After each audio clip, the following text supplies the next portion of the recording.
wenn man mal vergleicht, also es gibt von Crypto.com gibt es eine Kurve, Anzahl der Internetnutzer im Vergleich zur Anzahl der Kryptonutzer. Wenn man diese Kurve um 25 Jahre Zeit versetzt, verläuft die komplett parallel. Also sprich, da wo wir mit Krypto jetzt sind, waren wir mit dem Internet vor 25 Jahren ungefähr. Perspektive Ausland. Der Podcast für Unternehmer und Freiberufler, die es ins Ausland zieht. Egal ob Steuerplanung, Auslandsfirmengründung oder Lifestyle-Fragen. Hier geht's jede Woche zur Sache. Und hier sind deine Gastgeber, Daniel Taborek und Sebastian Sauerborn.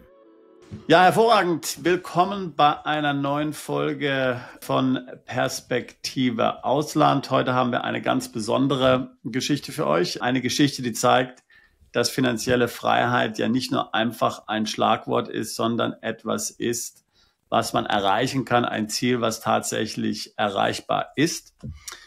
Mein Gast ist heute Jessica. Jessica und ihren Mann kennen wir schon seit einiger Zeit. Wir waren auch zum Beispiel zusammen in Sansibar, haben uns dort Immobilien angeschaut. Sie war da mit uns auf einer der Reisen, die wir organisiert haben.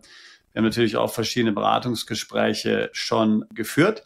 Und Jessica hat sich vor einigen Jahren mit ihrem Mann gemeinsam entschlossen, sage ich mal, sich finanzielle Freiheit zu erarbeiten. Hier, wie man auf Englisch so schön sagt, leaving the rat race, also aus dem Hamsterrad, dem täglichen Grind herauszukommen. Und das hat sie sich letztlich hier ermöglicht, indem sie Krypto-Trading gelernt hat. Es war zunächst mal, so habe ich aus unseren Gesprächen verstanden, nur ein mutiges Experiment, aber ist jetzt so Schritt für Schritt eigentlich zu einer echten Erfolgsstory geworden und daher sicherlich sehr inspirierend, weil im Grunde Jessica und der Mann gezeigt haben, dass man, wenn man natürlich die entsprechende Hartnäckigkeit und Entschlossenheit hat und Disziplin hat, selbstbestimmt und finanziell unabhängig werden kann. Und Jessica hat jetzt auch begonnen, anderen eben dabei zu helfen, die das Gleiche erreichen wollen. Es geht hier nicht natürlich in diesem Gespräch um schnellen Reichtum, das ist ganz klar, weil das ist nicht realistisch, das kann keiner erreichen, sondern es geht im Grunde genommen darum, zu zeigen, wie man mit Mut, Lernen, Veränderung und Selbstermächtigung letztlich seine Ziele erreichen kann, auch wenn es natürlich harte Arbeit ist, auch wenn man dort immer wieder auf dieser Reise mit Rückschlägen fertig werden muss und es meistens nicht so schnell geht, wie man sich das wünscht. Herzlich willkommen, Jessica. Ja, hallo Sebastian und vielen, vielen Dank für die Einladung heute. Ich freue mich sehr, dass ich hier sein darf. Freut mich auch. Vielleicht mal als erste Frage, Jessica, die sicherlich hier viele interessiert. Wie sah eigentlich dein Alltag früher aus, bevor du begonnen hast, dich mit Finanzen und Krypto zu beschäftigen? Warst du jemand jetzt, der jetzt zum Beispiel hier vielleicht reich geerbt hat, sehr wohlhabend war, oder war dir eine ganz normale Familie, wie viele andere auch, die hier zuhören? Beschreib doch mal, wie das jetzt früher bei dir war, bevor du im Grunde begonnen hast, dich mit Krypto zu befassen. Ja, sehr gerne. Also, ich habe nicht reich geerbt. Zumindest noch nicht. Glücklicherweise lebt meine Mutter noch. Also ich komme aus einer ganz normalen deutschen Familie. Meine Eltern waren sehr sparsam. Meine Eltern haben auch eher im höheren Alter dann angefangen, in Immobilien zu investieren. Mein Vater war sogar Wirtschafts- und Finanzberater. Der hat dann damals Aktienfonds verkauft. Das hat mich aber überhaupt nicht interessiert. Also als Teenager hat mich das eher abgeschreckt. Das war ja auch alles viel komplizierter, als es heute ist, mit Fax und alles musste doppelt unterschrieben werden, weil ich noch nicht volljährig war. Ich war total abgeturnt davon. Und er hat aber wirklich sich immer bemüht, mir das irgendwie nahe zu bringen. Hat gesagt, komm, ich gebe dir mal ein bisschen Spielgeld und dann kannst du im Depot herumspielen. Und ich habe immer gesagt, nee, interessiert mich nicht. Und habe dann eine ganz normale Ausbildung gemacht. Ich habe studiert, also zweimal studiert, einmal Fremdsprachen und dann ein Aufbaustudium im Bereich Personalmanagement und hatte immer eine hohe Affinität zum Ausland, also schon allein durch meine Sprachen, durch Reisen und habe dann, du wirst es nicht glauben, aber ich habe jahrelang im Expatriate Management gearbeitet. Also ich habe Mitarbeiter betreut, die ins Ausland gegangen sind, zu diesen ganzen sozialversicherungsrechtlichen und steuerlichen Fragen und so weiter.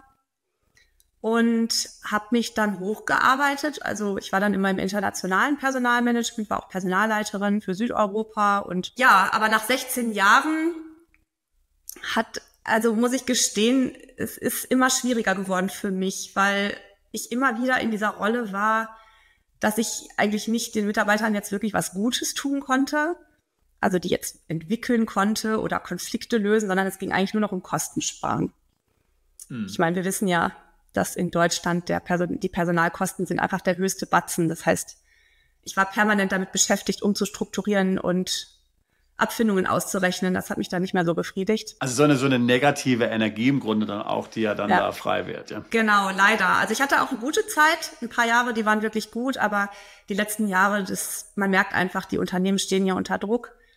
Und es hat sich dann so ergeben, dass mir dann ein Abschied angeboten wurde, der mir ein bisschen versüßt wurde. Und dann habe ich gesagt, okay, das war's jetzt. Also ich möchte nicht mehr ins Personalmanagement zurück. Ja, und dann habe ich mich als Coach selbstständig gemacht. Ja, eine faszinierende Geschichte. Also ich meine, sicherlich viele machen ja die gleiche Erfahrung. Sie arbeiten in einem Job, vielleicht auch in einem größeren Konzern und eben mit der Zeit findet man das Ganze, langweilig ist das falsche Wort, aber man merkt halt, dass es vielfach auch nicht so viel Sinn macht oder auch man sieht nicht, dass es positiv ist oder nachhaltig ist. Also du hast gesagt, du hast jetzt sozusagen deine Karriere beendet, du hast dann nochmal hier, das ist ja etwas versüßt geworden, du bist dann Coaching geworden. Aber was war jetzt eigentlich der Auslöser, was war jetzt der Moment, wo du gesagt hast, also so kann es nicht weitergehen finanziell, ich meine, ich will jetzt nicht zurück hier in die Konzernkarriere, ich will jetzt was Neues machen. Was hat dich jetzt dort angetrieben? Es scheint ja, dass du bei dem, was du gemacht hast, ziemlich erfolgreich warst hier in dem Unternehmen. Was hat dich jetzt dazu bewogen, konkret zu sagen, nein, ich will jetzt da nicht zurück. Ich will jetzt hier meine Finanzen selbst in die Hand nehmen. Ich will finanziell unabhängig werden. Es war im Grunde genommen erstmal der Hintergrund, dass ich plötzlich Zeit hatte, mich mit anderen Dingen zu beschäftigen, als jeden Morgen gestresst zur Arbeit zu rennen. Und ich hatte halt so ein paar Aktienfonds, die sind jahrzehntelang vor sich hingedümpelt, die haben sich auch nicht richtig entwickelt und habe mich dann endlich mal damit beschäftigt und kam dann irgendwie auf Bitcoin. Ich weiß es nicht mehr genau warum. Und hatte einen Freund, der hat mir geholfen, dass ich meine ersten Satoshis kaufe. Also das sind ja die kleinsten Einheiten. Wann war das ungefähr, Jessica? In welchem Jahr? Das war vor 3,5 Jahren. Okay. Hatte da irgendwie auch so die Pandemie reingespielt? Ich frage es deswegen, weil für viele Leute war das ja ein einschneidendes Erlebnis. Viele Leute haben gesagt, naja, da passiert irgendwas, da bin ich nicht mit glücklich, was hier passiert, wie hier der Staat, sag ich mal, die Krallen ausfährt, wie man hier eingeschränkt wird. Hat es bei dir, also so ein Aha-Erlebnis sozusagen, wo man gesagt hat, naja, ist das wirklich eine Welt, in der ich noch so leben will? Hat es bei dir auch eine Rolle gespielt oder war das komplett davon losgelöst? Ja, auf jeden Fall. Also schon alleine, dass ich mich aus dem Job verabschiedet habe. Es war ja alles nur noch digital. Wir saßen alle nur noch zu Hause. Ich war komplett traumatisiert von Teams. Also so eine Art zu arbeiten, die hat mir nicht getaugt. Und natürlich waren hier gewisse Dinge, mit denen ich überhaupt nicht einverstanden war. Und auch das Thema Geld natürlich. Geld liegt auf dem Bankkonto. Wer weiß, was passiert? Komme ich da überhaupt noch dran? Und in dem Zuge kam irgendwie Bitcoin in mein Leben geflogen. Ja, so war das. Und du hast gesagt, ein Bekannter, ein Freund hat dich letztlich dann auf dieses Thema angestoßen. Also man muss ja sagen, dass für viele, die so zum ersten Mal mit Bitcoin, mit Krypto zu tun haben, also das geht jedem so, es ging auch mir so, ist das Ganze ja zunächst mal so ein Buch mit 7 Siegeln. Ja, und ich kann mir vorstellen, dass es ja da, also du hast jetzt eine erfolgreiche Karriere gehabt, da muss es ja irgendwo auch innere Hürden geben, dass man sagt, okay, ich meine, ich komme jetzt aus der Konzernkarriere, ich habe vielleicht jetzt einige Dinge erlebt, die waren frustrierend, Pandemie, Arbeit mit Team und so weiter, mit Teams, aber da ist ja dann nochmal ein ziemlich großer Sprung ins kalte Wasser, will ich sagen, zu sagen, okay, ich verabschiede mich jetzt mehr oder weniger hier aus diesem klassischen Lebens- und Karrieremodell und mache jetzt Bitcoin, Trading, Krypto, also praktisch zu meinem Hauptberuf. Ja, was waren so da die inneren Hürden, die du da hattest? Oder war das dir von Anfang an oder sehr schnell klar, dass das deine Zukunft sein wird? Nee, überhaupt nicht. Mir ging es erstmal einfach nur darum, etwas Sinnvolles mit unserem Ersparten zu machen. Um ehrlich zu sein, wir hatten erst überlegt, uns in Italien so eine Ferienimmobilie zu kaufen. Da ist ja diese Aktion für schön. 1 Euro. Und ja, dann stimmt. Haben wir uns erstmal, ne, das kennst du. Also für 1 Euro eine Immobilie irgendwo in the middle of nowhere und dann musst du die halt renovieren. Aber dann haben wir gedacht, nee, also Immobilie ist ja nun wirklich, also immobil wollten wir definitiv nicht sein. Und dann haben wir uns erst einen Campervan bestellt. Wir haben gesagt, wir kaufen uns einen Van für den Fall der Fälle. dass wir halt jederzeit irgendwie hier weg können, ja. Aber das Problem war, kannst du dich noch erinnern an die Hafenstreiks, nicht Hafenstreiks, die geschlossenen Häfen in China? Da waren doch die Häfen wegen der Pandemie, war doch alles geschlossen und es kam überhaupt keine Lieferung mehr. Und wir haben sage und schreibe, haben wir 1,5 Jahre auf diesen Van gewartet. Und oh mein Gott, Wahnsinn. Wir haben gedacht, nee, der kommt ja nie, ja. Und mittlerweile kam dann das Thema Bitcoin, wo ich wollte einfach was anderes machen mit dem Geld, als es auf dem Bankkonto liegen zu lassen. Und wie gesagt, Aktien fand ich unsexy und Bitcoin fand ich einfach interessant. Aber es war ein Prozess. Also das war jetzt nicht, dass ich von einem Tag auf den anderen plötzlich gesagt habe, hier Bitcoin, und ich mache übrigens kein Trading. Eine kleine Korrektur, da können wir gleich noch drüber sprechen. Und das hat sich dann so entwickelt. Und ich sag mal, das Interesse ist gewachsen. Und wie man so schön sagt, wenn der Schüler offen ist, dann kommt der Lehrer. Und der Lehrer kam dann zu mir sozusagen. Weil mein Freund damals, der wollte mich jetzt nicht da schulen in dem ganzen Bereich oder mir sagen, welche Kryptos ich kaufen kann. Er hat gesagt, nee, mach das mal lieber selber. Ja. Sehr interessant. Das heißt also, ihr wolltet zuerst mal, habt ihr gesagt, diese Ferienimmobilie kaufen, dann habt ihr euch das mit dem Camper überlegt und im Grunde genommen war der erste Schritt, dass du gesagt hast, naja, jetzt schaue ich erstmal, was sinnvoll mache, was mache mit dem eigenen Geld. Wie ist es dann dazu gekommen, dass du gesagt hast, okay, das könnte ich, die eigene Vermögensverwaltung auf der Basis von Krypto, das könnte ich vielleicht auch hauptberuflich machen? Oder anstatt jetzt wieder irgendeinen Job zu suchen, macht es eigentlich mehr vielleicht finanziellen Sinn, wenn ich mich hier weiterbilde, ausbilde und dann die eigene Vermögensverwaltung letztlich als Haupttätigkeit betreibe? Ich glaube, ich hatte immer schon eine Affinität zu Zahlen. Also man sagt ja, dass Menschen, die gut mit Sprachen sind, das ist die gleiche Gehirnhälfte. Ist es so? Ja, habe ich nicht gewusst. Interessant. Ja. Ich meine, es wäre die linke, nicht, dass ich jetzt was Falsches sage. Ich bin ja keine Neurowissenschaftlerin, aber genau. Also ich spreche halt mehrere Sprachen fließend und ich hatte auch im Personalmanagement, da sind ja auch viele Zahlen, die man da bearbeiten muss. Das war jetzt zwar nicht das, was ich hauptsächlich machen wollte, aber ich hatte immer eine Affinität dazu. Und mich hat Krypto fasziniert. Und ich bin dann über Bekannte aufmerksam geworden auf eine Akademie, eine Kryptoakademie, die aber auch, also die verschiedene Ausbildungen anbietet, wie man online Geld verdienen kann, wie man sich ein Portfolio aufbauen kann. Und die haben so unglaublich viel Wissen, dass ich mich da halt dann rein vertieft habe und so viel gelernt habe und so viel kennengelernt habe. Und das hat mich komplett erfüllt. Ja, da steht auch eine Community dahinter, da sind auch Menschen, mit denen man sich austauscht. Also ich hatte dann einfach das Gefühl, ich habe das gefunden, was mir Spaß macht. Und da hast du dann aber auch letztlich dann relativ bald erkannt, dass du gesagt hast, naja, eigentlich würde es ja Sinn machen, dass ich mich darauf hier voll konzentriere. Oder war das etwas, was du dort dann erst beim Lernen, sage ich dann mal so, für dich selbst realisiert hast? Also zuerst ich wollte einfach nur investieren. Und du kannst dich halt da fokussieren, was auch immer dich jetzt interessiert. Mich hat's interessiert, ich möchte in Kryptoprojekte investieren. Das heißt, ich habe erstmal einfach nur gekauft, mir ein Portfolio aufgebaut und habe währenddessen noch andere Sachen dann probiert, um Geld zu verdienen. Und irgendwann hat sich das dann so entwickelt, dass es halt Vollzeit wurde. Ja, auch als ich dann angefangen habe, anderen Menschen davon zu erzählen und die dabei zu unterstützen, dasselbe zu tun. Hast du da nicht so, sag ich mal, Zeiten gehabt, wo du jetzt oder Momente gehabt vielleicht, wo du so Zweifel hattest, innere Angst, ja, dass man so sagt, naja, ich meine, ist es jetzt wirklich richtig, hier die Karriere aufzugeben? Ist das jetzt wirklich hier der richtige Weg, so das Unbekannte, der Sprung ins kalte Wasser? Sag uns doch mal, was da in dir Vorgang ist. Weil vielfach, wie gesagt, wie ich ja vorhin schon gesagt habe, also jeder, der erfolgreich ist, es ist ja meistens keine direkte Linie, ja, so zum Erfolg leitet, sondern es geht ja über so in Schlangenlinien, sage ich jetzt mal, ja. Das heißt also, da muss es doch auch Momente geben, wo du sagst, naja, ich suche mir jetzt doch wieder einen Job. Das ist ja alles, was hier mir viel zu unsicher ist, wo ich ständig nervös bin. Oder wie war das bei dir? Also ich bin sowieso grundsätzlich überall immer Quereinsteiger gewesen. Ne? Ich meine, ich habe Sprachen studiert und war dann im Personalmanagement. Also ich habe nicht Personalmanagement selber richtig studiert, nur ein Teil davon. Ich war auch immer sehr abenteuerlustig. Also ich hatte jetzt keine Angst, weil ich mich mit meinem Mann damals geeinigt habe, nachdem ich ja jahrelang durchgepowert habe und auch sehr gut verdient habe, haben wir gesagt, so, jetzt machen wir es mal andersrum. Jetzt gehe ich mal in die Ausbildung. Ich gehe jetzt mal in die Ausbildung und du machst halt deinen Job weiter. Aber natürlich hatte ich, also Zweifel hat man immer. Ich habe mich auch beworben auf Personaljobs noch. Aber ich habe immer wieder gemerkt, also das Problem ist, wenn du für ein Unternehmen arbeitest, du musst halt die Kultur annehmen. Ne? Du musst dich komplett identifizieren mit der Kultur. Und ich glaube, ich bin im Herzen Freigeist. Ich möchte einfach ich selber sein. Ich möchte auch meine Meinung sagen können und nicht dafür dann abgestraft werden oder abgemahnt werden oder gekündigt werden, ja.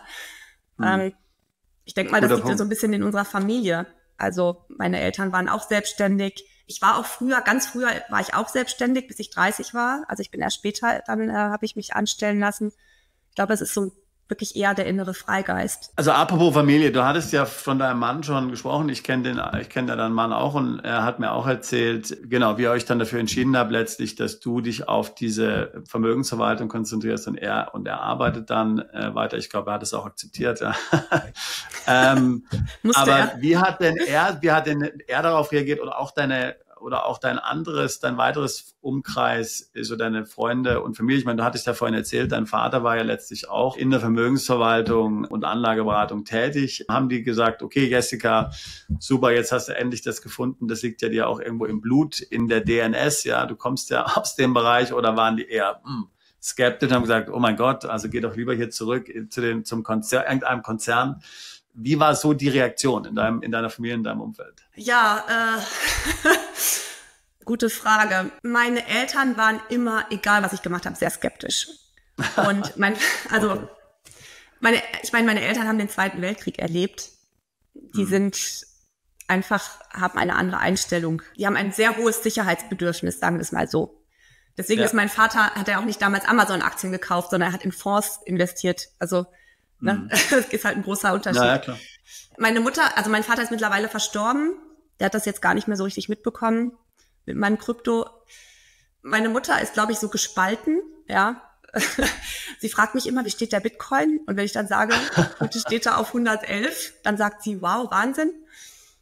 Aber dass jetzt meine Familie damit einsteigen würde, das glaube ich, da ist das sicher, also es sind ja auch viele Vorurteile gegenüber dem ganzen Bereich. Da ist einfach die Skepsis zu groß. In meinem direkten Umfeld ist es wirklich so, es ist ein Bereich, wo nur 5% der Menschheit wirklich sich mit beschäftigen oder einsteigen. 95% der Menschen machen es nicht. Das ist genau wie damals mit dem Internet. Interessant, ist das deine Erkenntnis? Ja, nur 5% machen da mit letztlich. Ja. Also es ist ein Bereich, der irgendwie, wo die Menschen sich nicht rantrauen. Das hat aber auch was mit einem Informationsdefizit zu tun, beziehungsweise auch teilweise Falschinformationen. Und von dem her ist es meistens so, dass dann der direkte Umkreis es nicht macht. Ja, das sind dann Menschen, die man in anderen Umgebungen kennenlernt, wie zum Beispiel auf Sansibar oder in Edinburgh oder so, ja. Sehr interessant. Jetzt, du hattest ja vorhin erzählt, wie du dich dann mit dem Thema Krypto auseinandergesetzt hast, wie du dann auch hier diese Akademie gefunden hast. Wir reden da nachher nochmal dann mehr im Detail drüber. Aber jetzt würde mich mal interessieren, was hat dich genau am Thema Krypto eigentlich so fasziniert? Ich meine, du hast ja gesagt, dein Vater hat Anlageberatung gemacht, du hast ja auch Anlageprodukte gekannt. Gut, vorhin hast du gesagt, Aktien fandest du ein bisschen langweilig. Was spezifisch hat es dir beim Krypto gesagt, okay, das ist was, womit ich mich näher befassen muss? Und warum hast du nicht auch beim Krypto gesagt, naja, das ist ja irgendwie einfach nur eine andere Anlageform, sowas wie Aktien, nur in elektronisch, sage ich jetzt mal so ganz vereinfacht gesagt. Was hat dich da besonders gereizt? Es ist eine neue Technologie und es gibt diese neue Technologie schon seit 15 Jahren. Aber wenn man mal vergleicht, also es gibt von Crypto.com gibt es eine Kurve, Anzahl der Internetnutzer im Vergleich zur Anzahl der Kryptonutzer. Wenn man diese Kurve um 25 Jahre Zeit versetzt, verläuft die komplett parallel. Also sprich, da wo wir mit Krypto jetzt sind, waren wir mit dem Internet vor 25 Jahren ungefähr. Aber was wirklich interessant. Ja. Und damals habe ich studiert. Ich habe mich, wie gesagt, nicht dafür interessiert. Aber wenn ich damals Amazon-Aktien gekauft hätte, vielleicht mal für 500 € oder so, wäre ich wahrscheinlich heute schon Multimillionärin. Und das ist das, was mich total fasziniert, weil wirklich sehr, sehr viele große börsennotierte Unternehmen bereits entweder direkt oder indirekt in diese Technologie investieren. Ein ganz bekanntes Beispiel ist Facebook, das sich zu Meta umbenannt hat und das Metaverse gegründet hat. Das ist ja eine Blockchain-basierte Realität, sage ich mal. Es geht ja immer um Daten, die übermittelt werden, gespeichert werden und so weiter. Das ist das eine, was mich daran fasziniert. Und das andere dass es dir ermöglicht, dass du deine Kryptos komplett selber in der Hand hast. Du brauchst keine Bank, also du brauchst keinen Mittelsmann. Du hast deine Kryptos und die kann dir niemand wegnehmen, außer du verrätst dein Passwort. Das heißt, du hast die komplette Kontrolle über deinen Besitz. Und es gibt ja eigentlich keinen Vermögenswert, der dir das heutzutage noch so ermöglicht. Außer vielleicht Gold, ja. Aber gut, es ist halt natürlich einfacher Gold. Es ist einfach nicht, nein, falsch gesagt. Es ist natürlich einfacher, Krypto mit sich rumzutragen, sage ich jetzt mal, als jetzt hier 100.000 Euro in Gold, ja. Und genau. Macht dich so also ich meine, du hast ja vorhin gerade den aktuellen Kurs hier angesprochen. Jetzt Mai 2025, Krypto oder sagen wir Bitcoin, besser gesagt, hat man neue Höchststände wieder erreicht. Aber man muss ja sagen, es gibt ja auch immer so ein Wechselbad der Gefühle. Ja, also ich habe zum Beispiel neulich meiner Partnerin Amy gesagt, die ich vor 10 Jahren kennengelernt habe. Damals war der Bitcoin $300. Ja, hätte ich damals Krypto oder besser gesagt Bitcoin gekauft, was ich nicht habe, was ich bereue, ja, dann wäre jetzt mein Leben wahrscheinlich komplett anders. Ja. Macht dich das nervös, so diese Verwerfungen immer in dem Kurs? Und natürlich, wie gesagt, wenn du jetzt Bitcoin anschaust, jetzt steht es bei über $100.000. Also ist jetzt schon natürlich sehr hoch. Glaubst du, da ist noch spezifisch bei Bitcoin viel Spielraum nach oben? Oder sollte man sich jetzt lieber auf andere Währungen konzentrieren? Also es ist jetzt wirklich komplett meine Meinung, ja. Ich habe auch jetzt, muss man ja immer aufpassen, was man sagt. Aber meine Meinung basiert natürlich auf Informationen, die ich bekomme von Experten. Bitcoin wird meiner Meinung nach niemals untergehen. Bitcoin ist volatil und es kann sein, dass Bitcoin irgendwann mal wieder unter 100.000 ist. Aber langfristig gesehen ist es aus meiner Sicht die beste Asset Class, die man sich anschaffen kann. Weil Bitcoin sehr viele Probleme löst. Ja, also Bitcoin ist eine digitale Währung, die aber limitiert ist. Also sprich, sie ist eher deflationär als inflationär. Also genau das Gegenteil von dem, mit dem wir tagtäglich zu tun haben. Bitcoin ist limitiert auf 21 Millionen. Das wird irgendwann 2100 und noch was, wird der letzte Bitcoin geschürft werden. Und bis dahin wird der Preis halt immer weiter steigen, weil immer mehr institutionelle Anleger in diese Asset Class reingehen. Das haben wir jetzt seit letztem Jahr, dass es Bitcoin-ETFs gibt. Also unzählige, ja, angefangen mit BlackRock, Fidelity, Vanguard und so weiter, die bieten alle Bitcoin-ETFs an. Ein ETF ist ja immer ein Zeichen dafür, dass auch die Masse dann reingeht in dieses Asset, wobei ich immer vorziehen würde, Bitcoin selber zu kaufen, da sind meine Profite besser. Deswegen bin ich da komplett von überzeugt, dass das die Zukunft ist. Man muss es aber jetzt unterscheiden von Krypto allgemein. Okay, sehr interessant. Jetzt hast du ja dich sehr positiv zu Bitcoin geäußert. Ich glaube, da gibt es auch natürlich viele, die das ähnlich sehen, was Bitcoin anbelangt, dass Bitcoin so eine Sonderrolle hat. Wie ist es jetzt bei anderen Kryptowährungen? Wie würdest du das Ganze da betrachten? Also es gibt mittlerweile Millionen von Kryptowährungen. Was uns auch immer gesagt wird von den Akademie-Experten ist, dass davon die meisten, also ich rede wirklich von über 90%, in den nächsten 5 Jahren gar nicht mehr existieren werden. Also das heißt, wenn man in Krypto investieren möchte, dann muss man sich diese Währungen raussuchen, wo ein Projekt dahinter steht. Also man hat Coins, da steht wirklich ein Projekt dahinter. Da geht es zum Beispiel um die Erleichterung von Logistik oder die Erleichterung von Datenspeicherung oder Bereitstellung einer Infrastruktur. Und dann gibt es Projekte, also so Meme-Coins, die sind im Sprachgebrauch, werden die ja oft Shitcoins genannt, ja, weil da steckt eigentlich nichts dahinter. Die werden gehypt, also die leben von ihrer Community. Gutes Beispiel Trump-Coin. Ja, genau. Und dann gibt es aber auch viele, die künstlich kreiert werden, die kein richtiges Funding haben, wo niemand richtig dahinter steht und die dann nur über Social Media irgendwie gehypt werden und wer es nicht versteht, geht rein und verliert dann halt Geld. Und also man muss da einfach unterscheiden und ich denke, man kann sehr, sehr gute Renditen rausholen. Ja, also wenn ich mir anschaue, wenn ich das mal vergleiche mit dem Aktienmarkt, also S&P 500 macht vielleicht im Schnitt, also wenn man es über die letzten 10 Jahre betrachtet, 10-15%. Bei Krypto kann man da eine Null hinten dran hängen. Also man kann mal 200, 300, 400% machen mit einer einzelnen Kryptowährung. Aber man muss halt wissen, was man tut. Ja.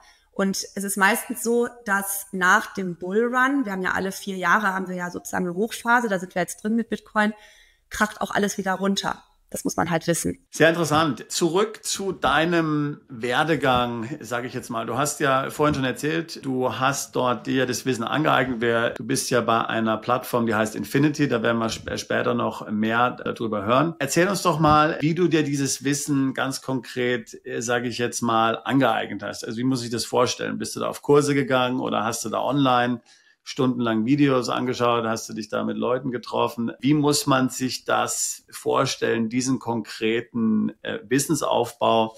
Und gab es vielleicht Fehler, die du gemacht hast, bevor du da jetzt zu Infinity gekommen bist? Gab es Fehler, die du gemacht hast, wo du gesagt hast, naja, besser, wenn du es lernen willst, mach es nicht so. Wenn jetzt jemand wie du damals ganz am Anfang steht, was würdest du dem berichten können, wie du es gemacht hast und was man vermeiden soll? Also die Plattform ist so aufgebaut, dass man auch mit wenig Zeit sehr viele wichtige Informationen bekommt, und zwar sehr komprimiert. Und da ich grundsätzlich, was sowas angeht, immer den Weg des geringsten Widerstandes gehe, habe ich mich am Anfang sehr wenig mit den Akademie-Videos beschäftigt. Ich wollte einfach nur Kryptos kaufen. Ich habe gedacht, was die da machen, das passt schon, ich kaufe das einfach. Würde ich heute niemandem mehr empfehlen. Also ich meine, es ist gut gelaufen. Ich habe jetzt du hast mich gefragt, ob ich Fehler gemacht habe. Seit ich da bin, nicht. Ich habe davor fast einen Fehler gemacht. Da hat mich aber dann die Technik vorbewahrt. Das kann ich gleich noch erzählen. Aber ich glaube, man sollte, wenn man anfängt, man sollte schon verstehen, worum es geht. Ja, das ist das Gleiche, wie wenn ich eine Immobilie kaufe oder Aktien, muss ich natürlich auch mich damit beschäftigen, wofür steht das denn überhaupt? Oder ist das in einem guten Zustand jetzt bei einer Immobilie, ja? Oder bei einer Aktie, in was für einen Bereich will ich investieren?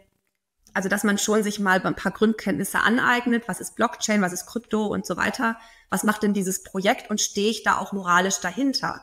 Weil auch im Kryptobereich gibt es Dinge, die möchte ich vielleicht persönlich gar nicht in meinem Portfolio haben.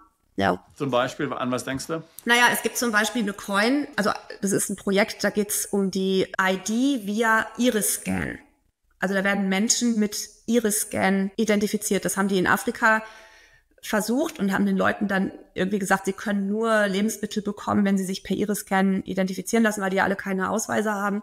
Also das ist zum Beispiel etwas, da habe ich nicht rein investiert. Da stehe ich nicht dahinter. Das hat sich zwar gut entwickelt, aber nee. Dann gibt es aber auch gute Projekte. Zum Beispiel, ich habe ja gerade erwähnt, die Logistik, Lieferkettenkontrolle. Also wenn ich jetzt Obst und Gemüse aus Italien nach Deutschland transportiere, dann gibt es halt ein Blockchain-Projekt, das kontrolliert die Temperatur, das kontrolliert den Transportweg, das sagt, wann wurde es eingeliefert in den Lastwagen, wann kam es an.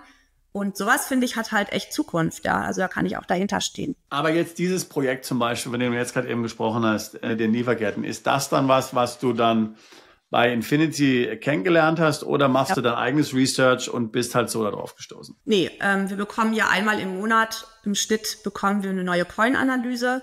Da wird uns ein Projekt, also es wird komplett durchleuchtet und vorgestellt und es wird halt gesagt, warum es Sinn macht, da rein zu investieren. Und darüber kann ich mir halt innerhalb von 20, 30 Minuten sehr, sehr viel Wissen aneignen. Man kann dann, wenn man tiefer einsteigen will, kann man sich natürlich von den mehreren tausend Videos auch mehr anschauen. Aber jetzt, um zu investieren oder um sich ein Portfolio aufzubauen, brauche ich das eigentlich gar nicht. Ja, also wenn ich sage, ich vertraue denen und ich meine, die haben ja genug Beweise dafür, dass das alles ganz gut funktioniert, was die da machen, dann kann man auch erstmal so einsteigen. Also ich meine, wir haben ja andere Mandanten, die sind auch in dem Crypto-Trading-Bereich oder investieren, die sind auch da intensiv da involviert drin und ich meine, ich habe mit denen auch gesprochen und habe die mal gefragt, wie muss man sich das vorstellen? Ja, weil ich meine, die eigentlichen Trades gehen ja schnell und die machen jetzt auch nicht jeden Tag hunderte Trades, das ist also nicht wie Daytrading so mit Aktien, sondern bei denen ist halt so, habe ich gehört, vielfach, die lesen den ganzen Tag, ja, also buchstäblich 10 bis 12 Stunden am Tag lesen die da online, schauen sich bestimmte Analysen an und so weiter, bevor sie sich dann entscheiden, irgendwo zu investieren. Würdest du sagen, wo du jetzt mit Infinity zum Beispiel arbeitest, das ist etwas, was man dort dann hier, wo man schneller, sage ich mal, zu den gewünschten Informationen kommt und es nicht so sehr zeitintensiv ist, wie jetzt in den anderen Fällen, die ich gerade eben beschrieben habe? Absolut. Also das ist ja genau das Ziel des Ganzen.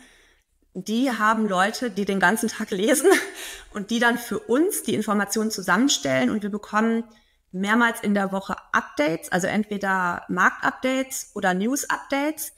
Die dauern zwischen 30 bis 45 Minuten. Die werden auch aufgezeichnet, die kann man sich dann beim Autofahren anhören. Und dann ist man up to date und weiß, macht es jetzt Sinn, Bitcoin zu verkaufen oder nicht? Warte ich noch? Oder ja, also wir haben auch eine App. Man bekommt dann auf der App die Information hier, wir haben wieder eine neue Coin-Analyse oder die und die Coin hat ihr erstes Ziel. Also wir machen ja Prognosen. Dann bekomme ich auf der App die Info, der hat jetzt das Ziel erreicht, du kannst jetzt kaufen oder du hältst halt weiter. Also das Ziel des Ganzen ist natürlich eine Zeitersparnis, weil nicht jeder die Möglichkeit hat, 10 bis 12 Stunden im Internet zu surfen. Macht Sinn, macht Sinn.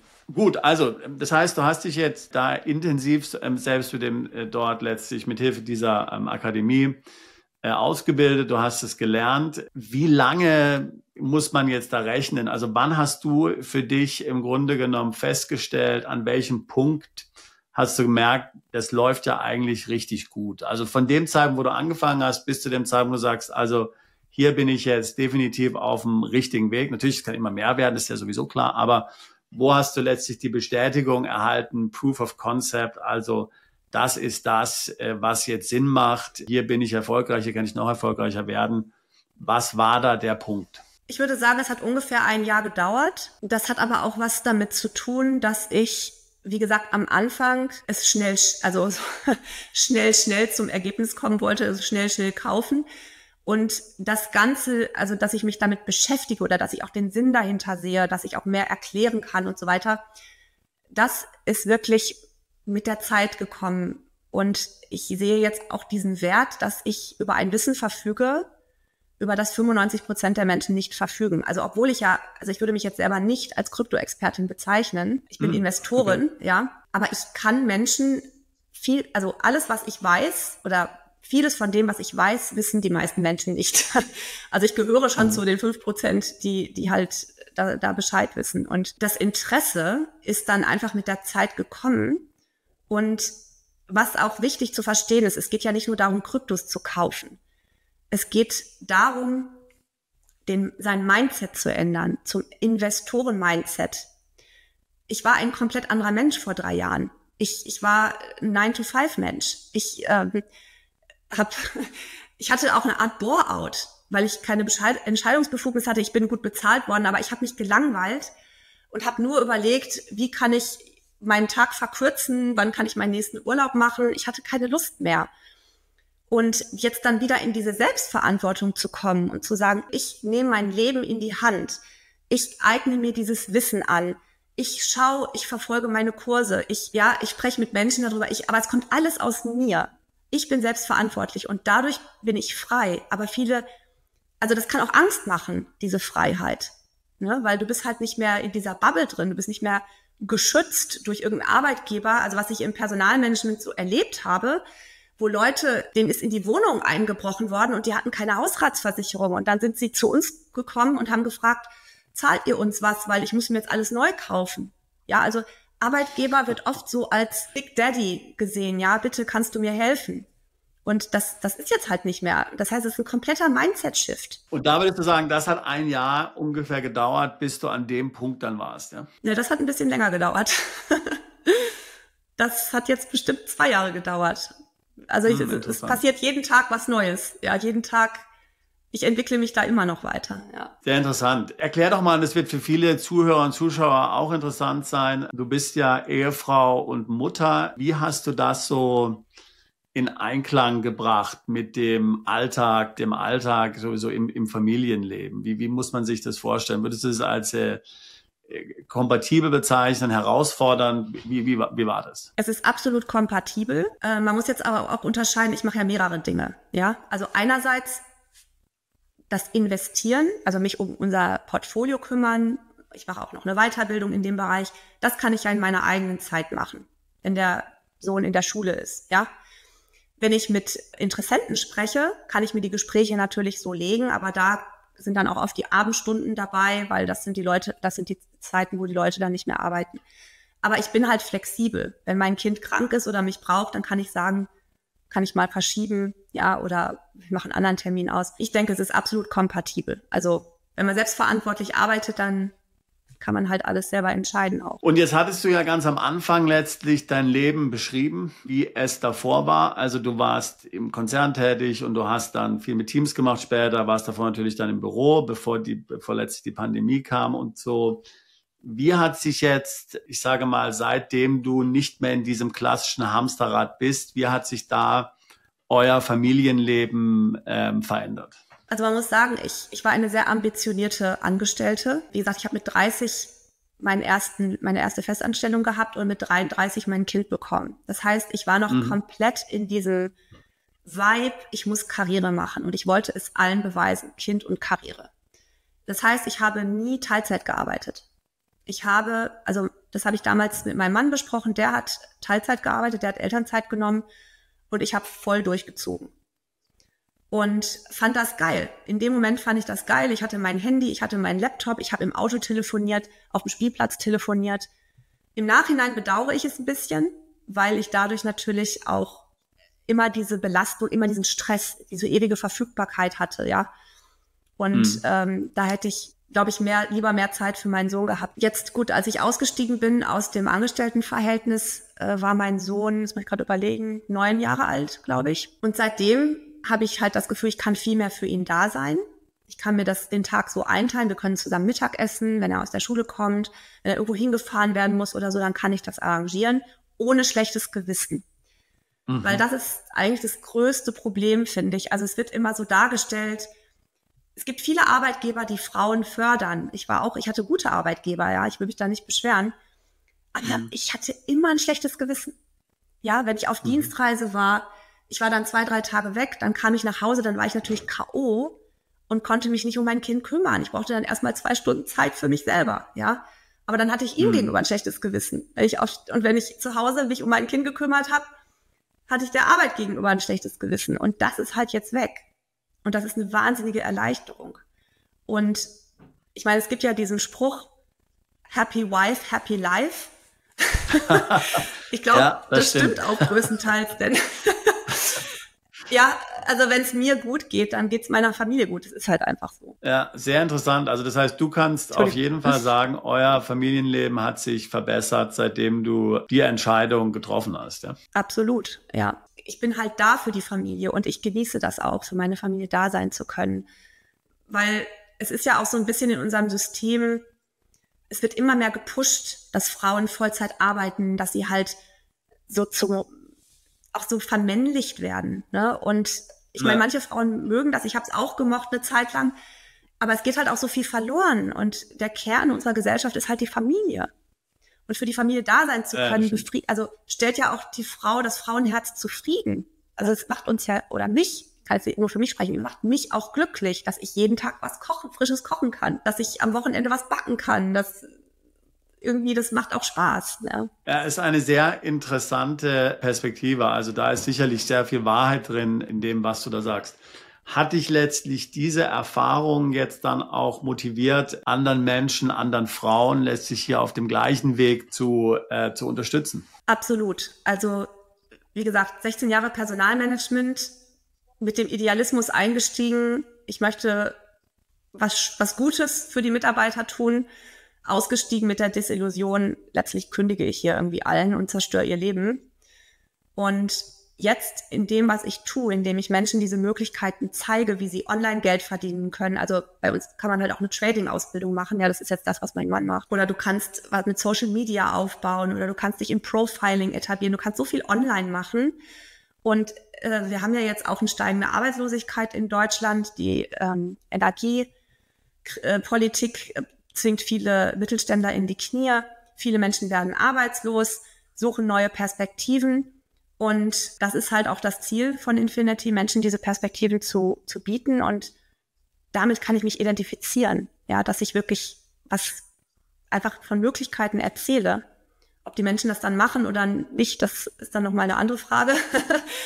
Aber zumindest kann ich es anbieten. Und wenn du jetzt mit anderen arbeitest und denen hilfst dabei und die coachst dabei letztlich auch auf diesem Weg in die finanzielle Freiheit. Was sind so die typischen Fehler, die du dort immer wieder siehst bei Einsteigern und Einsteigerinnen? Du hast ja vorhin selbst ein bisschen erzählt, wie du damit angefangen hast. Du wolltest übrigens noch von einem Großfehler erzählen, den du nicht gemacht hast, die Technologie verändert hat. Aber welchen Fehler siehst du häufig bei Menschen, die sich auf den gleichen Weg begeben und wovor du sie warnen willst? Also ich sage mal, bei uns in der Akademie ist man sehr gut aufgehoben. Der Fehler, den ich fast gemacht habe, soll ich davon erzählen? Ja, gerne, erzähl mir. Ja, also das war, bevor ich Infinity kennengelernt habe. Das ist doch spannend, ja, erzähl. Okay, also bevor ich Infinity kennengelernt habe. Es ist halt so, wenn man anfängt, sich mit Krypto zu beschäftigen, dann poppen auch ständig irgendwelche Angebote auf. Also vor allem, wenn man im Netz unterwegs ist. So, und dann ist es so, dann gibt es so ganz tolle Projekte, da sagen die, ja, wenn du da Geld reintust, dann kriegst du 50% Rendite und je mehr du reintust, desto höher die Rendite und so weiter und so fort. Und da gab es ein Projekt und davon hat mir ein Bekannter erzählt, ein anderer Bekannter. Und da habe ich gedacht, ach, das hört sich ja ganz gut an, warum soll ich das nicht mal ausprobieren? Und das war jemand, dem du vertraut hast, ja, den du kanntest. Und du hast ich habe dem vertraut. Genau. Ich habe dem vertraut, dann habe ich gesagt, ach komm, 500 € kann ich da mal reinstecken, das tut ja nicht weh. Das hat dann aber technisch nicht funktioniert bei mir. Und dann wollte er mir das Geld sogar vorstrecken. Ich dachte, komm, ich strecke dir das vor, du kannst mir das dann. Ich sage, nee, also das mache ich nicht. Also wenn, dann mache ich das schon selber. Das hat dann, wie gesagt, nicht funktioniert. Und mittlerweile habe ich, also sowohl von ihm als auch von anderen Leuten erfahren, dass das kompletter Scam war. Also, dass die Leute nicht mehr an ihr Geld rankommen. Und ich sage, dass der größte Fehler, also der erste Fehler, den Menschen machen, ist, dass sie sich mit ihren Finanzen nicht beschäftigen wollen. Ja, das ist, weil es wird auch nirgendwo gelehrt. Das ist ja kein Fach in der Schule oder an der Uni. Die wollen sich mit ihrem Geld nicht beschäftigen. Sagen, ach, das ist auf der Bank und da kriege ich 2% oder 1,5 und das passt schon. So, das heißt, du musst halt über deinen Schweinehund hinwegsteigen und sagen, ich beschäftige mich jetzt mal mit Geld. Und Geld ist auch nicht schmutzig, ja. Also das ist ja auch so diese Philosophie hier in der Gesellschaft. Geld ist dreckig und die Reichen sind böse, die müssen höher besteuert werden. Nein, Geld ist Geld. Nicht gut, nicht schlecht. Das, was gut oder schlecht ist, ist das, was du damit machst. Und wenn ich mich um mich selber kümmere und mein Geld investiere, um davon leben zu können und mir vielleicht eine Rente aufzubauen, sehe ich da nichts Schlechtes dran. So, das heißt, es ist auch eine gewisse Trägheit oder Faulheit, sich mit dem Thema zu beschäftigen und sich auch mit jetzt zum Beispiel den Akademie-Videos zu beschäftigen. Einfach mal die Grundlagen sich anzuschauen, das dauert ja nicht lange. Und dann ist es halt so, dass diese Scams, also die Scams leben davon, dass die Menschen viele Menschen zu träge sind, um sich selber mit Geld zu beschäftigen, weil die sagen dir, ach, das ist ganz einfach. Du gibst mir einfach das Geld und ich vervielfache das für dich. Und dann sagen die, ja super. Ich habe schon Leute kennengelernt, die haben Zehntausende, also 20.000 von Euros in irgendwas reingesteckt und haben es nicht wiederbekommen. Naja, und das ist so. Es ist brutal, ja. Ne? Ja. Es ist ganz leicht, die Leute zu scammen. Ich bin immer wieder erstaunt. Und in der Akademie geht es halt darum, die Eigenverantwortung zu trainieren. Eigenverantwortung. Wir sind ja auch kein Vermögensverwalter. Nein, du behältst das Geld. Was du damit machst, ich habe keine Ahnung. Ich kann dir nur sagen, wo du die Videos findest und wenn du dazu Fragen hast, dann kommst du zu mir und dann machen wir das gemeinsam, weil es gibt einiges zu verstehen, ja, aber was du mit deinem Geld machst, ist deine Sache und du kommst dadurch in die Eigenverantwortung und das ist die größte Hürde, sich mit der Thematik zu beschäftigen, sich mal Videos anzugucken, zu den Live-Calls zu kommen oder mich auch anzuschreiben. Es hat ja auch jeder eine Supportgruppe. Ne, also jeder hat eine persönliche Supportgruppe, da kann der reinschreiben, ich habe eine Frage zu dem oder eine Frage zu dem. Also im Grunde genommen ist so die größte Herausforderung, die du ja vorhin auch bei dir selbst beschrieben hast, diese Mindset-Veränderung. Ja, im Grunde zu sagen, total. Wie werde ich jetzt von jemandem, der eigentlich eher passiv ist, zu jemandem, der jetzt wirklich aktiv auch wird, damit das eigene Leben irgendwie auch in die Hand zu nehmen. Ja, nicht nur einfach nur ein Zuschauer wird, sondern tatsächlich jemand, der Eigenverantwortung übernimmt und dann auch tatsächlich hier sein eigenes Leben halt auch steuert, wie man sagt, so schön im Englischen, man sitzt im Driving Seat. Ja. Das würdest du sagen, ist auch in dem Bereich letztlich die größte Herausforderung. Ja. Ich meine, ich habe das mal gehört, dass also zum Beispiel Fitnessstudios, ja, also so Mitgliedsbeiträge. Ich glaube, dass 90% oder 80% der Menschen, die sich einschreiben, die gehen da nie hin. Sonst wäre das Studio auch viel zu voll. Das würde gar nicht hätte gar nicht die Kapazität. Die leben nur davon, dass Leute zahlen, aber nicht hingehen. Und das ist eine Sache, die habe ich gelernt von meinen Eltern. Wenn ich mir was kaufe, also ich mache zum Beispiel keine Abos. Ich habe weder Netflix noch, keine Ahnung, ich habe ganz lange gebraucht, bis ich mir auch ein Handy-Abo gekauft habe. Ich finde, Abos sind der totale Vermögenskiller, weil das läuft so im Hintergrund immer irgendwie so 10, 20, 30 Euro.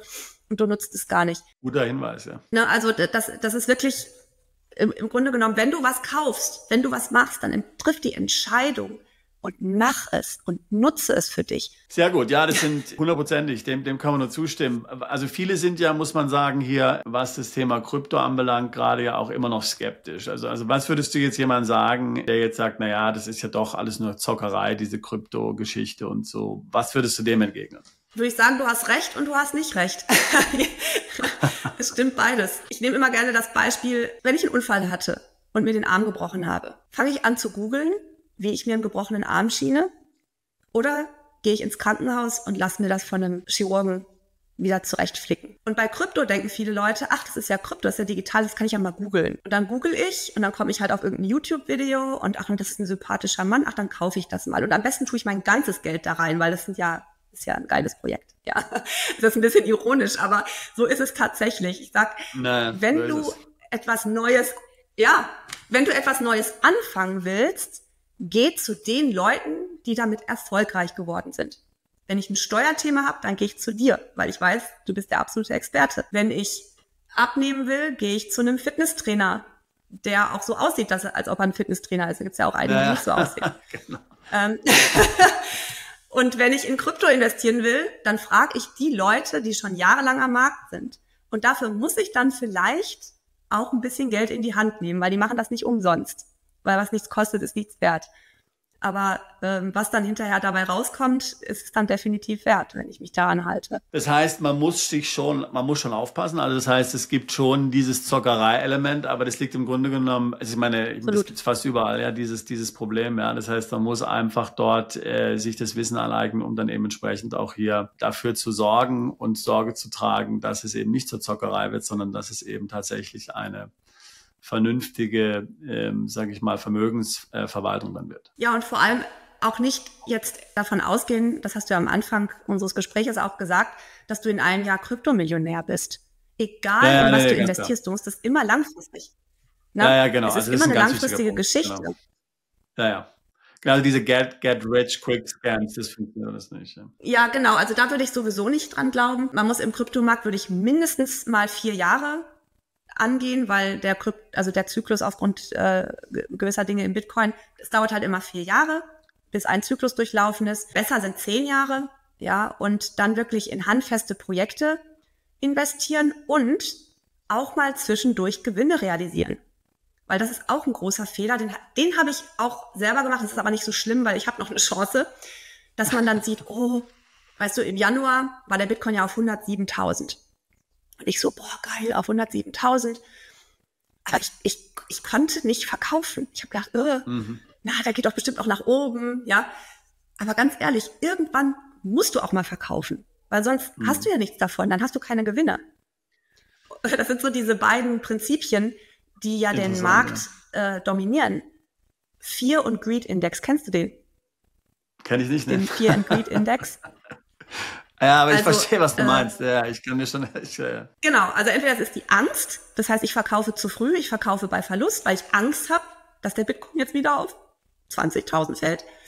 Oder es ist die Gier, der ist jetzt auf 111, jetzt warte ich doch mal, vielleicht wird er noch 150. Es geht wirklich darum, dass man seine Emotionen da auch so ein bisschen im Griff hat und sagt, hey, ich habe jetzt hier das 2-, 3-fache gemacht, jetzt verkaufe ich einfach mal. Und wenn es nur der Einsatz ist, den ich mir wieder raushole, aber ich habe zumindest mal was realisiert. Jetzt haben wir ja hier von deinem Weg gehört in den letzten Jahren, den du beschrieben hast, ja sehr eindrucksvoll. So dieser Begriff finanzielle Freiheit, der hat ja für dich, als du angefangen hast, dich auf diesen Weg zu begeben, eine bestimmte Bedeutung gehabt. Das war ein Ziel, da wolltest du hin.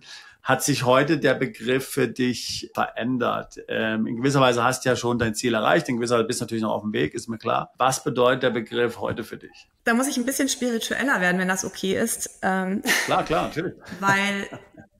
Ja, also ich bin ja unter anderem auch Yoga-Lehrerin und beschäftige mich viel mit Spiritualität. Ich sehe das halt so, wir leben hier jetzt in der Materie. Das ist aber nicht das ganze Leben. Es gibt auch noch ein Leben darüber hinaus. Solange ich aber in der Materie überleben muss ich halt Geld haben. Also je nachdem, ich überlebe vielleicht auch ohne Geld, aber die Frage ist dann wie, ne? Wenn ich an Bürgergeld hätte, ist es vielleicht nicht mein Traum. Aber im Grunde genommen ist es nicht finanzielle Freiheit, sondern Freiheit dank gesunder Finanzen.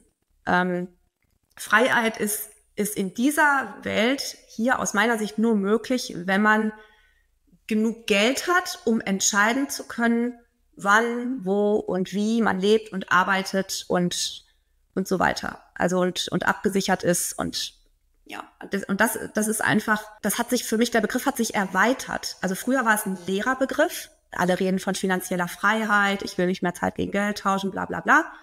Und mittlerweile ist dann für mich eine Substanz dahinter. Dass ich mich auch nicht schlecht fühle, wenn ich über Geld rede. Ja, dass ich sage, es ist okay, wenn du vielleicht mal vermögend bist und du kannst ja dann auch Gutes tun. Also zum Beispiel mein Ziel ist, dass ich auf Sansibar eine mobile Tierklinik aufsetze. Also ich weiß nicht, ob dir das aufgefallen ist, da sind ja sehr viele herrenlose Katzen, die nichts zu fressen bekommen und so. Und ich möchte da eine mobile Tierklinik errichten. Aber echt das ist mein Ziel, das mache ich dann mit meinem Geld. Ja. Sehr gute. Ja, also das ist natürlich interessant. Jetzt haben wir vorhin schon von Familie gesprochen und auch von Kindern. Und du hast ja auch selbst einen Sohn. Und du hast ja vorhin auch ganz am Anfang beschrieben, welche Werte dein Vater versucht hat, dir zu vermitteln im Hinblick auf Vermögensverwaltung, finanzielle Bildung und sowas. Wie ist es jetzt bei deinem eigenen Sohn? Was versuchst du ihm mitzugeben schon heute? Der ist ja Teenager. Was versuchst du ihm zu sagen in Bezug auf Geld, finanzielle Unabhängigkeit? Was würdest du gerne, dass er, sagen wir mal, versteht? Ich möchte, dass er frei aufwächst, also dass er wirklich mit dem Bewusstsein aufwächst, dass Freiheit möglich ist, finanzielle Freiheit, dass er keinen klassischen Job machen muss, sofern er das nicht möchte. Ich meine, er möchte jetzt aktuell Pilot werden, aber vielleicht nicht für sein ganzes Leben. Und wir versuchen schon, ihm Geld beizubringen, aber es ist tatsächlich, ich sehe da wahrscheinlich mich selbst in meinen Teenie-Jahren. Es ist nicht so ganz einfach, ja, also es ist nicht das, wo er jetzt offen für ist. Er könnte ja theoretisch auch sich mal ein paar Akademievideos angucken und so, aber der hat einfach im Moment andere Sachen im Kopf. Aber ich denke, dass alles, was die Eltern vorleben, das sieht man ja an mir auch, ne? Jahrelang habe ich nichts wissen wollen davon und irgendwann kommt das dann? Wollte ich gerade sagen. Also man kann ja schon, glaube ich, von dem, was du uns jetzt hier berichtet hast, schon sagen, glaube ich, dass deine Eltern da früh den Samen gesät haben, ja, und wann der dann tatsächlich sproßt und wann sich daraus dann eine Pflanze entwickelt und ein Baum, zeigt ja nur die Zeit, ja. Aber im Grunde genommen, ich meine, ich kenne das auch, ich habe auch Kinder in dem Alter, die sind auch ihre eigenen Menschen und man muss denen auch die Freiheit lassen, aber im Grunde genommen, man kann den Samen säen und dann muss man halt hoffen, dass irgendwann halt dann, wer weiß, wann im Leben sich daraus was entwickelt. Ja. Die Kinder schauen halt, wie die Eltern leben. Und es gibt ja auch noch andere Dinge. Es dreht sich ja bei uns nicht nur alles um Geld. Wir sind sehr sportlich, ja, wir essen sehr viel Obst und Gemüse, wir sind ja Veganer. Wir beschäftigen uns, wir meditieren. Ja, er sieht, dass ich Yoga mache, solche Dinge. Und da nimmt er schon viel mit auf. Also er isst immer sein Mittagessen, er isst immer den Salat. Also er macht schon viel nach. Und das andere kommt dann schon noch, denke ich. Also. Ja, genau. Ich glaube, man muss optimistisch sein und hoffnungsvoll. Ja, ansonsten ist ja auch alles genau. Genau. Jetzt hast du ja, Jessica, muss man sagen, viel schon erreicht. Ja, also viele, die jetzt ganz am Anfang stehen, die werden jetzt sicherlich auch davon beeindruckt sein und sagen, was du dir vorgenommen hast damals, als du den Job aufgegeben hast du jetzt zu einem gewissen Grad schon erreicht. Mir schon klar. Alles ist natürlich eine Reise und man ist letztlich nie am Ziel. Und gewisserweise ist der Weg auch das Ziel natürlich. Aber wenn du jetzt auf die letzten Jahre zurückblickst und jetzt mal in die Zukunft schaust und mal das betrachtest, was du schon erreicht hast, wo wärst du dann gerne in 5 Jahren? Ich stelle mir ein Leben vor, zum Teil in Sansibar. Vielleicht nicht das ganze Jahr, aber wir reden da viel drüber. Uns gefällt da die Gemeinschaft von den Menschen, uns gefällt das ganze Setup, uns gefällt das Land. Aber es ist tatsächlich nicht so, dass ich so große materielle Ziele habe. Also dass ich jetzt denke, ich will eine Yacht haben oder ich will in den USA auf einer Ranch leben oder so. Ich bin mit dem, was wir jetzt haben, sehr zufrieden. Ich fühle mich nur ein bisschen gebunden. Wir haben ja noch das Haus, ja, das möchte ich nicht mehr. Ich möchte halt nicht diese Verantwortung für ein Haus haben.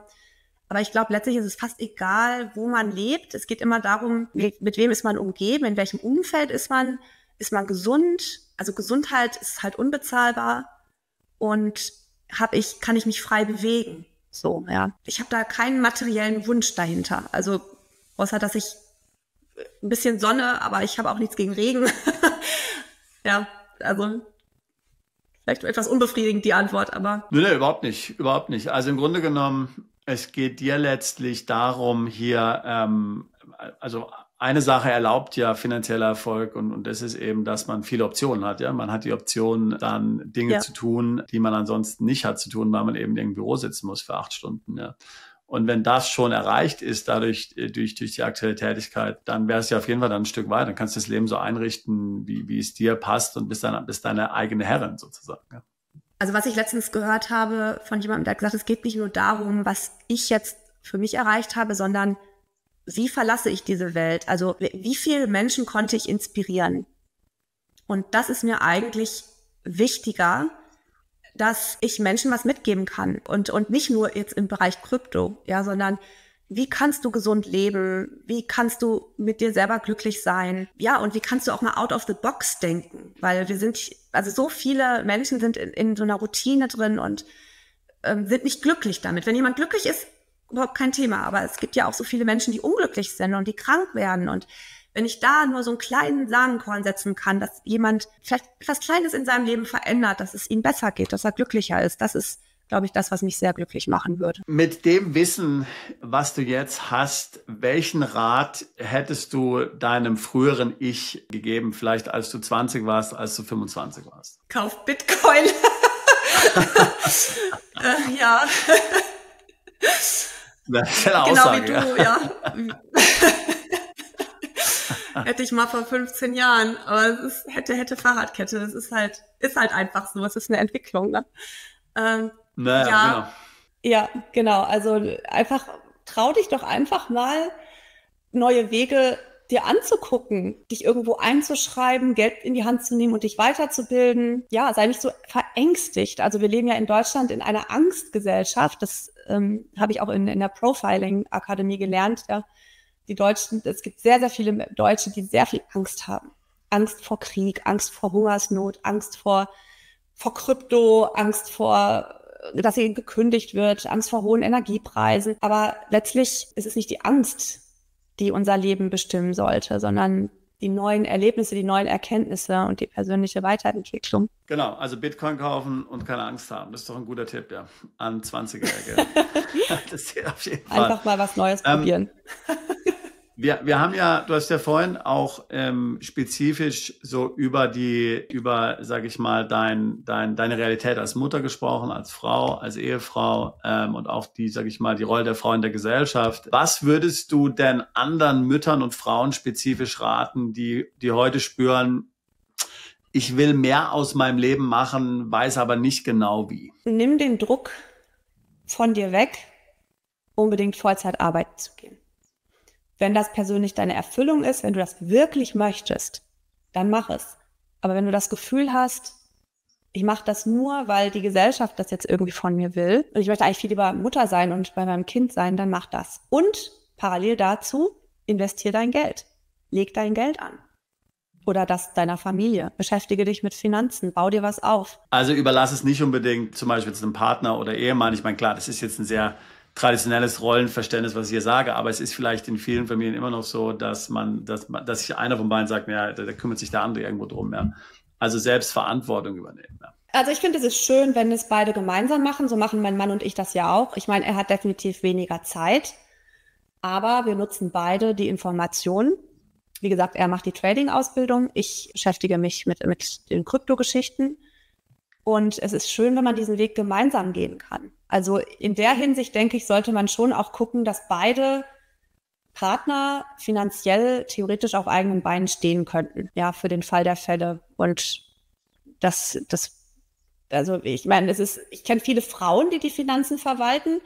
Es ist aber anscheinend noch viel üblicher, dass Männer das tun. Also gerade so Trading-Geschichten und sowas, das machen viele Männer, obwohl ich gehört habe, dass Frauen da wohl sehr gut dran sein sollen, aufgrund der Risikoeinschätzung. Ja, Frauen lassen sich weniger von diesem Thema Gier und Angst und so leiten. Und wir haben einige sehr erfolgreiche Traderinnen bei uns, die alleinerziehende Mütter sind, ja, und jetzt 5-stellig im Monat ertraden.